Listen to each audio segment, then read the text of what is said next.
Well, our work day's over, and we're headed back to the barn. We've been out pushing cattle from one pasture to the next, and that sun is setting low in that big western sky, and it looks like some rain clouds make 'em passing by. Now I'm riding a new horse, one I bought for me and my son. It's a Mustang horse, something wild and free. And he's not real big, he only stands 14 3. But he's wide in the chest and he's thick in the girth. He's got good rounded hindquarters and strong looking legs. And he's only got 30 days of training, and it's time to put him to work. And cattle may not be his calling, but I have to give him a try. And when we rode into camp this morning, the heckling had began, and everyone laughed and yelled out loud. They said, "He's too little, old horse. He can't catch a cow." And just then another calf tried to slip on by, and that little old horse seen him out of the corner of his eye.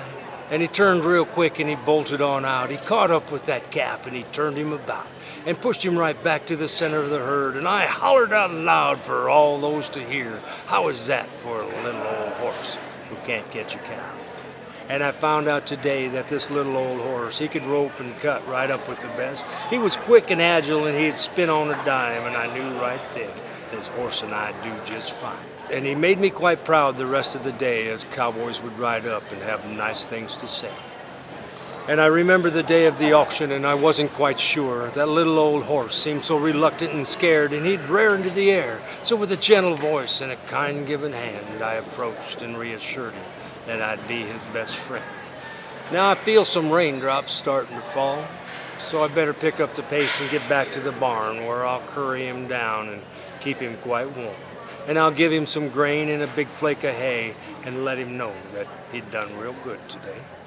And my son's not going to be real happy since I've taken over this horse. But that's just something he's going to have to learn to live with.